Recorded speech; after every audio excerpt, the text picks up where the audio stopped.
उत्तराखंड की चारधाम यात्रा और उससे जुड़े मंदिरों में गैर हिंदुओं के प्रवेश पर प्रतिबंध की मांग के बीच अब उज्जैन के महाकालेश्वर धाम में भी इसी तरह की मांग उठने लगी है।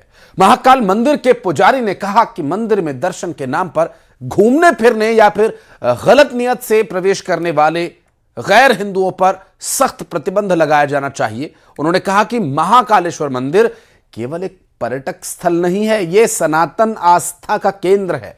ऐसे में अगर कोई व्यक्ति धार्मिक भावनाओं के अलावा किसी गलत मंशा से मंदिर परिसर में प्रवेश करता है तो इससे सनातन धर्म को मानने वाले श्रद्धालुओं की भावनाएं आहत होती हैं। तो वहीं हिंदुवादी संगठनों ने भी महाकाल मंदिर के साथ साथ काल भैरव, मंगलनाथ, सांदीपनी आश्रम जैसे प्रमुख मंदिरों में भी गैर हिंदुओं के प्रवेश को प्रतिबंधित किए जाने की मांग की है।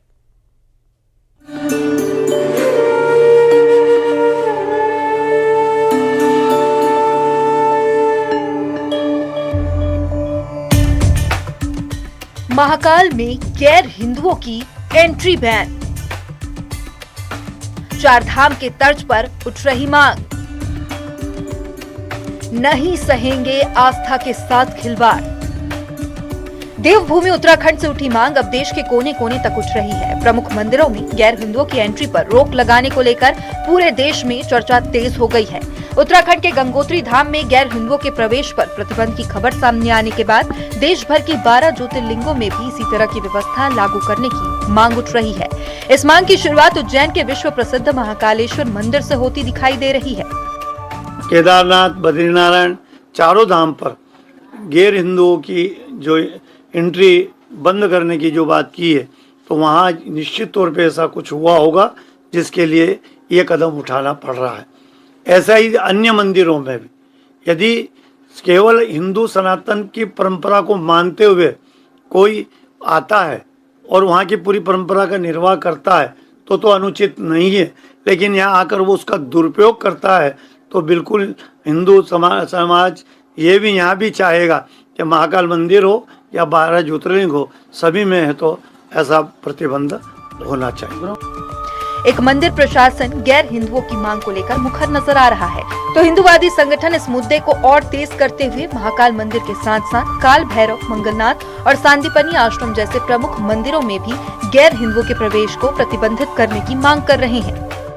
वो कोई गैर हिंदू हैं, हमारा कोई विरोध नहीं है कि वो मंदिर महाकाल मंदिर के दर्शन ना करें, पर वो अकेले आ रहे हैं और हिंदू महिलाओं को लेकर आ रहे हैं, जो कि एक बहुत बड़ा कृत्य है, क्योंकि वो बेहला पुसला कर महिलाओं को दर्शन करा रहे हैं कि इमोशनल अत्याचार कर लव जिहाद का एंगल, लव जिहाद का षड्यंत्र उनके ऊपर देता है, तो वो लव जिहाद का उसको शिकार बनाते हैं। इन सभी मांगों को लेकर हम बड़े दिनों से एक प्रयास कर रहे हैं कि महाकाल प्रबंध समिति अपने गजट नोटिफिकेशन में लाए कि गैर हिंदुओं का प्रवेश निषेध हो। बता दें, उत्तराखंड के प्रमुख मंदिरों में गैर हिंदुओं की एंट्री बैन करने के लिए तैयारी चल रही है, तो इधर मध्य प्रदेश में भी इस मुद्दे ने तुल पकड़ना तेज कर दिया है, जिसके बाद अब देखना होगा कि आने वाले दिनों में क्या देश के प्रमुख मंदिरों में गैर हिंदुओं की एंट्री पर रोक लगेगी। उज्जैन से न्यूज़ 18 के लिए अजय पटवा की रिपोर्ट। तो बाबा महाकाल के दर्शन करने के लिए जाने वालों की मंशा बहुत साफ होनी चाहिए। ये कोई पर्यटक स्थल नहीं है और फिर जिनकी आस्था यहां नहीं है उनका यहां क्या काम, ये आधार बना करके मांग की जा रही है कि जिस तरह से उत्तराखंड सरकार ने चारधाम यात्रा, जिसमें केदारनाथ, बद्रीनाथ, गंगोत्री और यमुनोत्री जी के दर्शन के लिए जाने वाले श्रद्धालुओं की श्रद्धा को देखते हुए और उन धामों में आस्था रखने वाले लोगों की आस्था को ध्यान में रखते हुए यह निर्णय लिया है, उसी तरह से अब महाकाल मंदिर में भी दर्शन के लिए जाने वालों की आस्था और उनकी मंशा बहुत जरूरी है जानने ला। बात करेंगे हमारे साथ भारतीय जनता पार्टी की प्रवक्ता प्रियंका दुबे जी हमारे साथ जुड़ गए हैं। प्रियंका जी, बहुत स्वागत है न्यूज़ 18 पर आपका। और हाल ही में उत्तराखंड सरकार ने एक बहुत बड़ा निर्णय लिया है, जो छोटे चार धाम कहे जाते हैं या जो उत्तराखंड के चार धाम कहे जाते हैं, जिसमें केदारनाथ, बद्रीनाथ और गंगोत्री और यमुनोत्री जी के दर्शन के लिए जाने वाले लोगों में जो वहां आस्था नहीं रखते हैं या जिनका धार्मिक महत्व या धार्मिक आस्था उन मंदिरों उन धामों के प्रति नहीं है, ऐसे गैर हिंदुओं को वहां जाने के लिए वर्जित कर दिया गया सरकार ने। अब महाकाल मंदिर को लेकर भी प्रबंधन कुछ इसी तरह की व्यवस्था किए जाने की मांग कर रहा है। किस तरह से देखते हैं इस निर्णय को?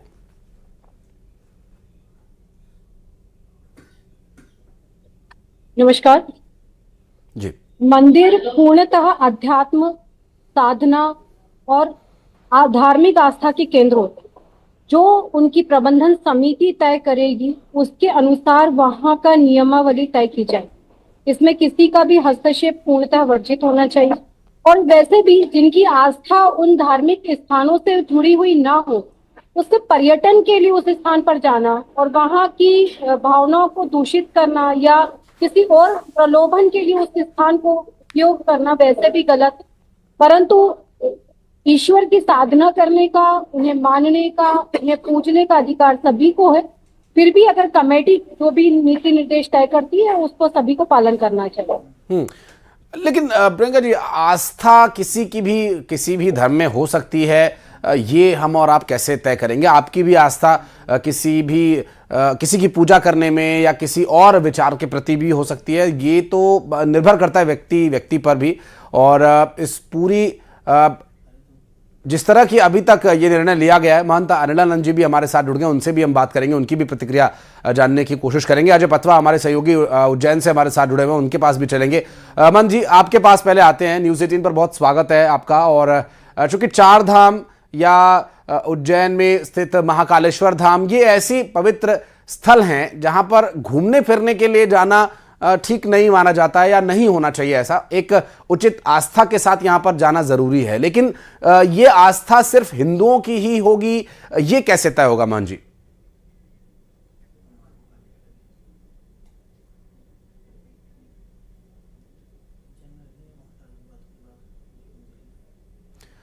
महाराज जी, आप आवाज सुन पा रहे हैं?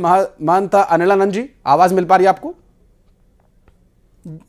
जी आ रही आवाज। जी, मैं प्रश्न दोहरा देता हूं कि जो पवित्र धाम हैं, चाहे वो चार धाम हो या उज्जैन महाकालेश्वर जैसा पवित्र धाम हो, ऐसे धाम में सिर्फ हिंदुओं की ही आस्था होती है या होगी, ये हम कैसे तय करेंगे? या क्या गैर हिंदुओं का जो प्रवेश यहां वर्जित किया गया, इस पर आपके क्या विचार हैं? भाई, जो लोग यहाँ आ रहे हैं ऐसी बात नहीं है। जो सनातनी है उनका खूब स्वागत है, लेकिन जब मक्का मदीना जाने पे गैर हिंदू जो हिंदुओं का, जो गैर मुस्लिम का प्रवेश वर्जित रहता है, तो भाई अगर हमारे चारों धामों में और हमारे जो ज्योतिर्लिंग है वहां जाने पे अगर हम कहते हैं कि गैर हिंदू इसमें प्रवेश न करे, तो इसमें कोई बुराई नहीं है। भाई, आपकी कोई आस्था है क्या आप भगवान को मानते हैं? क्या आप भगवान को काफिर कहते हैं? हम हिंदुओं को काफिर कहते हैं, तो फिर वहां आने की आवश्यकता क्या है? आपको नहीं आना चाहिए। जैसे जिस प्रकार से हम किसी मस्जिद पे नहीं जाते, हम भी किसी मस्जिद नहीं जाते। आपने किसी हिंदू को भी किसी मस्जिद जाते हुए देखा? कभी नहीं देखा होगा।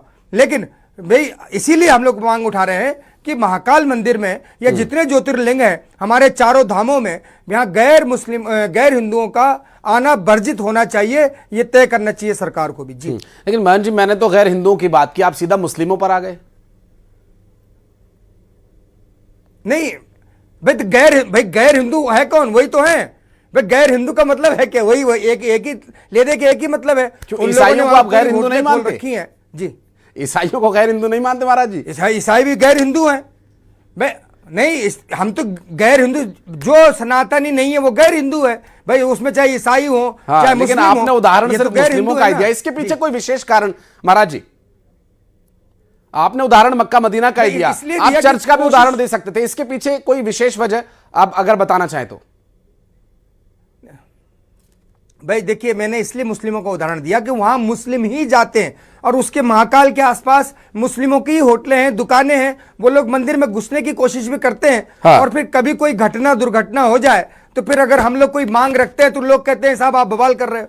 हाँ। लेकिन इसलिए, क्योंकि मैं तो कृष्णों का भी नाम लेना चाहता हूं कि कृष्णों को भी हमारे मंदिरों में नहीं आना चाहिए जब हम उनके चर्चों में नहीं जाते। जी, स्वाभाविक है। लेकिन मान जी, मुस्लिमों में भी बहुत बड़े बड़े कृष्ण भक्त हुए और शिव भक्त भी हुए। बहुत ऐसे नाम अक्सर इतिहास में चर्चा में आते हैं जो हैं तो धर्म से मुस्लिम, लेकिन उन्होंने कृष्ण की भक्ति पर बहुत बड़े बड़े ग्रंथ लिख दिए। लेकिन क्या इस तरह के प्रयास से आस्था को तय किया जा सकता है? बातचीत करेंगे। हमारे साथ और भी मेहमान जुड़ रहे हैं। इस बीच हमारे साथ अजय पटवा भी हमारे सहयोगी उज्जैन से जुड़े हुए हैं। अजय, जो ये चर्चा शुरू हुई है उत्तराखंड सरकार के निर्णय के बाद, इसके क्रियान्वयन के लिए किस तरह की सुगबुगाहट अभी वहां दिखाई दे रही है? क्या मंदिर प्रबंधन कोई निर्णय अभी हाल फिलहाल में ले रहा है या इसमें समय लग सकता है? ये देखिए, उत्तराखंड सरकार के द्वारा जो 46 मंदिरों पर गैर हिंदुओं पर प्रतिबंध लगाने की बात सामने आई है, तो वहीं महाकाल मंदिर के जो और पुजारी महासंघ के जो अध्यक्ष हैं महेश पुजारी, उनके द्वारा भी कहा गया है कि इस तरीके से उत्तराखंड सरकार के द्वारा जो गैर हिंदुओं के प्रवेश पर विचार किया जा रहा है, वैसा ही विचार जो है मंदिर समिति को करना होगा। क्योंकि जिस तरीके से समय समय पर देखने में आता है कि कई बार ऐसी स्थितियां बन जाती हैं जहां से गैर हिंदुओं को पकड़ा जाता है। लेकिन जो है हिंदूवादी संगठन के लोग भी जो है मांग कर रहे हैं और उन्होंने जो है प्रशासन को प्रवेश रोक को लेकर एक ऐसी योजना बनानी चाहिए ताकि ऐसे लोग मंदिर में एंट्री नहीं कर पाए। हमारे साथ में कुछ लोग उनसे बात करते हैं। सर, जिस तरीके से गैर हिंदू कोई भी समाज का हो, कोई भी धर्म का हो, उसको लेकर क्या लगता है आपको? यदि हिंदू धर्म के लोग मंदिर में जाते हैं तो उससे कोई आपत्ति नहीं है, लेकिन गैर हिंदू जा रहे हैं तो हिंदूवादी संगठनों का कहना है कि वो अपने परिवार के साथ जाए, अन्यथा किसी गलत इरादे से ना जाएं। उसको लेकर क्या कहेंगे? उत्तराखंड सरकार ने जो आदेश जारी किया है उसका मैं दिल से सम्मान करता हूं और मैं चाहता हूं कि यह आदेश पूरे देश भर में और सारे प्रदेशों में लागू होना चाहिए ताकि लोग अपने परिवारों के साथ में बेहिचक मंदिरों में दर्शन कर सकें और काफ़ी देर तक वहां पर समय व्यतीत कर सकें। क्या लगता है कि जैसे जिस तरीके से मांग उठ रही है कि गैर हिंदुओं पर प्रतिबंध लगना चाहिए, लेकिन हर गैर हिंदू ऐसा नहीं होता है जिसपे लेकर जो है रोक लगाई जाए, लेकिन कई लोग जो सनातन से जुड़े हुए भी हैं, पर इसके बाद जो मांग उठ रही है कि वो वाजिब है? बिल्कुल वाजिब है और इससे पूरे देश भर के लोगों को साथ में एकजुट होकर और इस चीज़ के लिए आगे बढ़ना चाहिए। संतोष पाटिल जी, आप बताएं, जिस तरीके से गैर हिंदुओं को लेकर जो बात उठ रही है कि मंदिरों में जो जिस तरीके से गैर हिंदू घुस जाते हैं और गलत इरादे से जाते हैं, उन पर रोक लगनी चाहिए, तो उसको लेकर क्या? जरूर ऐसे चीज़ों पर रोक लगनी चाहिए। परिवार के साथ जाए कोई आपत्ति नहीं रहेगी, बट हम सनातनियों के साथ में कोई ऐसे खिलवाड़ नहीं होना चाहिए। देश भर में ये आदेश अगर पारित हो बहुत अच्छे रहेगा, अपने धर्म की सुरक्षा भी रहेगी और उन लोगों के लिए भी एक अच्छा मैसेज रहेगा। ठीक है, मैं लौटूंगा आपके पास। हमारे साथ संदीप त्रिपाठी जी भी जुड़ गए हैं, कांग्रेस पार्टी के प्रवक्ता। संदीप भाई, बहुत स्वागत है न्यूज़ 18 पर।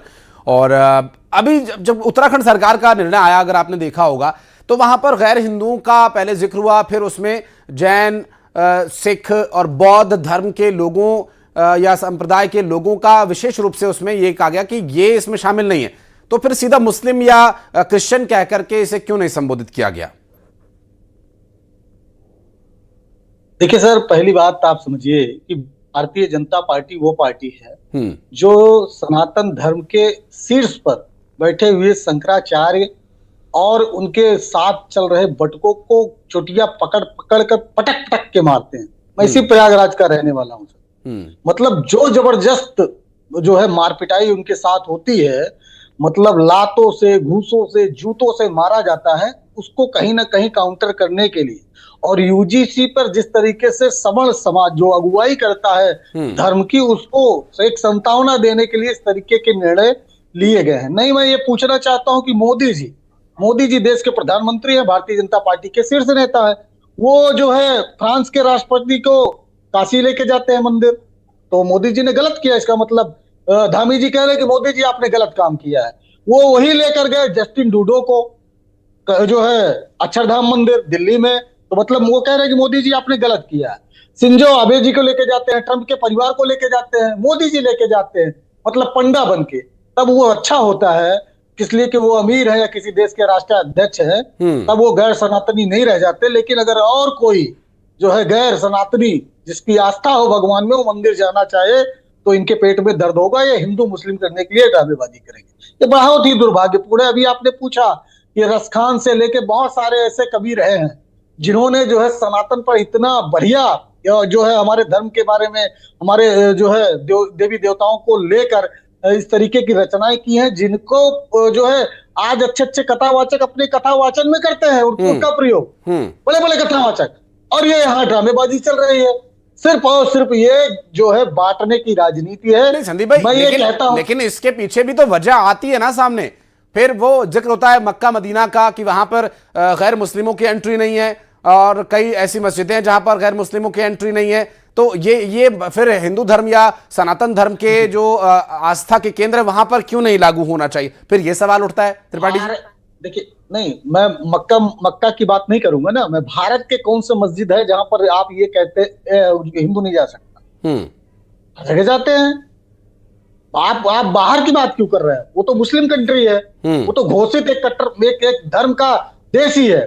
भारत जो है एक धर्म का देश नहीं है, भारत सबका है। और ऐसे बहुत सारे विश्व में देश है जहां पर आप मंदिर मस्जिद हर जगह जाइए। तो हिंदू राष्ट्र का एजेंडा कैसे आगे बढ़ेगा त्रिपाठी जी?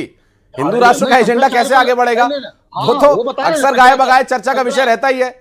हाँ, वो शंकराचार्य को मार के बढ़ेगा, शंकराचार्य को लतिया के बढ़ेगा, ये जो है ब्राह्मणों के साथ अत्याचार करके बढ़ेगा। साधु सन्यासी अखाड़ा परिषद के अध्यक्ष जो है हमारे, वो भी प्रयागराज के रहने वाले थे।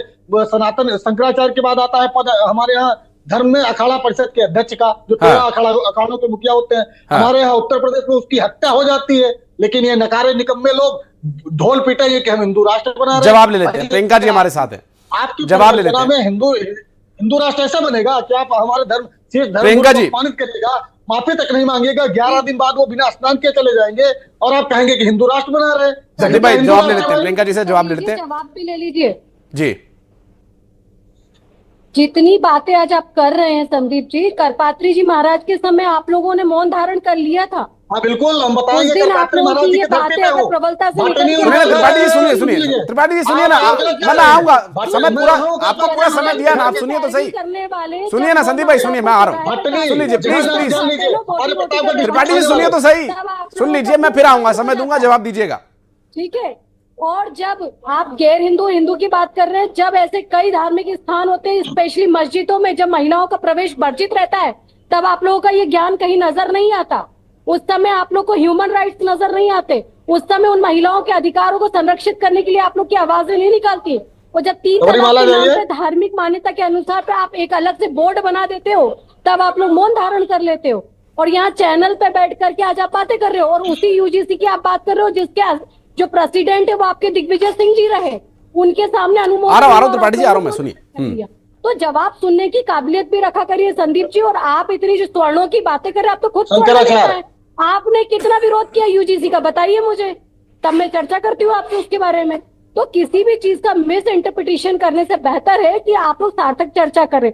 ये जो नितांत विषय जो है वो धार्मिक आस्था का विषय है, धार्मिक केंद्रों का विषय है, अध्यात्म केंद्रों का विषय। तो जिनकी आस्था है, पूरा विश्वास है, जो मान्यता को पोषित कर सकते हैं, मान्यता को मान सकते हैं, वो हिंदू जो है प्रवेश कर सकते हैं। अगर आस्था नहीं है तो सिर्फ पर्यटन के लिए धार्मिक केंद्रों को उपयोग करना बंद करिए। पर्यटन के लिए आप दूसरी जगह पर जाइए। स्वाभाविक है, देखिए पर्यटन के लिए तो कोई, चाहे कोई सनातनी व्यक्ति भी अगर वो पर्यटन के इरादे से जा रहा है दुबे जी, तो मुझे लगता है कि उसे भी नहीं जाना चाहिए। मैं संदीप भाई आपके पास आऊंगा, महंत जी से एक सवाल इस पर जरूर, जो आपने बातें कही उस पर एक जवाब ले लेता हूं। मैं फिर आपके पास ही आ रहा हूं। महंत जी कुछ कहना चाहेंगे? जो संदीप त्रिपाठी जी ने बातें कही कि शंकराचार्य जी के साथ जो हुआ और जिस तरह की परिस्थितियां सनातन को लेकर के, फिर गैर हिंदुओं को लेकर के उन्होंने मंदिर में दर्शन कराए, प्रधानमंत्री का भी वो नाम ले रहे, इस तरह की, इस पर कुछ आप प्रतिक्रिया देना चाहें, उसके बाद फिर हम त्रिपाठी जी के पास चलेंगे।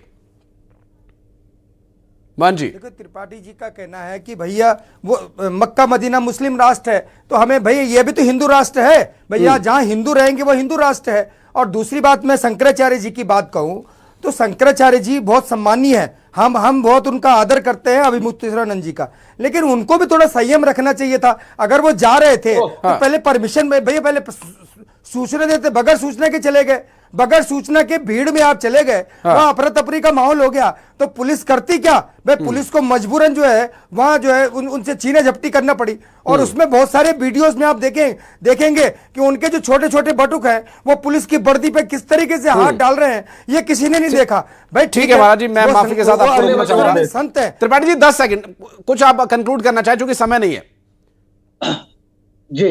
शंकराचार्य महाराज की जिस परमिशन की बात कर रहे हैं, मैंने बताया कि मैं यहीं के रहने वाला हूं, उनको एक बाकायदे इंस्पेक्टर लेके जा रहा था। हाँ। आप संत होकर इस तरीके से झूठ बोलिएगा और भाजपा की इतनी बड़ी वकालत करिएगा, मतलब सिर्फ धर्म गुरु का अपमान हो, और आप दुनिया भर की नौटंकी बता रहे हैं, भाजपा की लाइन बोल रहे हैं। आपको असलियत पता है? पुल नंबर 2 क्या है, पुल नंबर 1 कहाँ है, कुछ पता है? जानकारी पहले करिए, शर्म करिए। आप एक धर्म गुरु। चलिए, माफी चाहूंगा, मैं समय की इजाजत नहीं है। बहुत शुक्रिया आप चारों का हमारे साथ जुड़ने के लिए और इस विषय पर बातचीत करने